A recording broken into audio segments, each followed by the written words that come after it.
If you're just tuning in, this is Health Matters. I'm Dr. Mark Castellaw with Baptist Medical Group. Joining us now is Dr. Guy Photopulos, a wound care physician with Baptist Medical Group.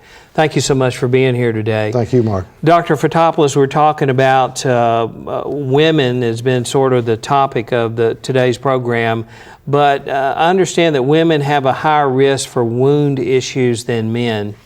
They do for venous hypertensive ulcers. That's seen when the leg swells, the skin is stretched in the leg and ulcers develop. Also, it seems that they have more trauma.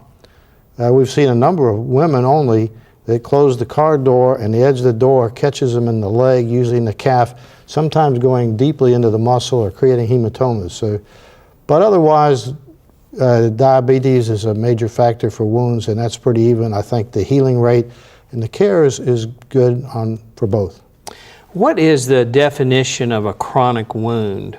A wound is an ulcer or a sore, a break in the skin that could be just the skin or superficial or go deep in the muscle, the bone.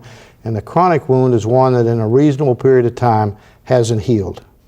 You mentioned briefly just a second ago some risk factors like diabetes. What are some of the other major risk factors for people with chronic wounds? The risk factors for developing a chronic wound would be a person who's had a chronic wound in the past.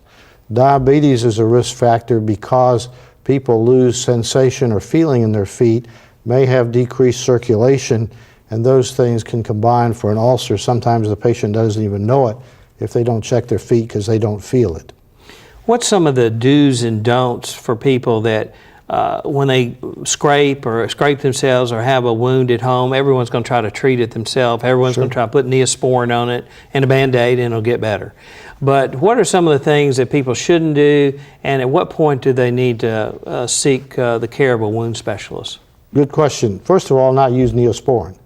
We recommend Polysporin. Too many people develop allergic reaction locally to Neosporin. The wound should be cleaned. You can use soap and water or just water. Betadine or peroxide are okay 1 or 2 times, but then don't continue peroxide or betadine because they kill the healing cells. And don't let the wound dry out. A dried wound is like trying to grow cells in a desert. The wound won't heal. So that the thing to do is to clean the wound, dress it, keep it a nice, moist but not wet, warm environment. You may use Polysporin always. Now, I know you're doing some breakthrough technology right now with your wound care with skin substitutes. Can you tell us a little bit about that?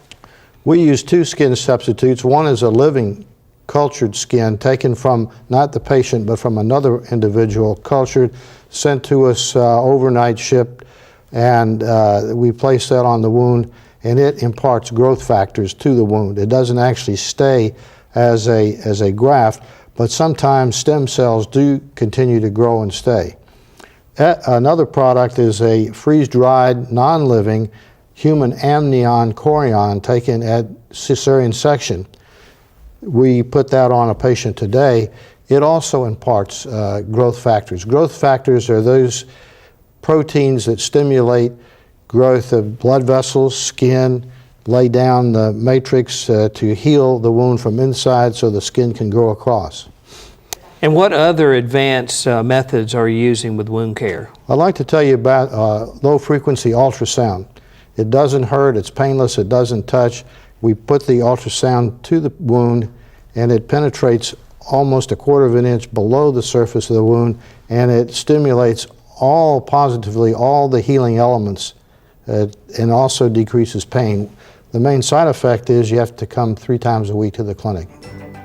Well, what exciting developments that we have in wound care at Baptist, and thank you, Dr. Photopulos. We appreciate you taking time to talk to us today. Thank you.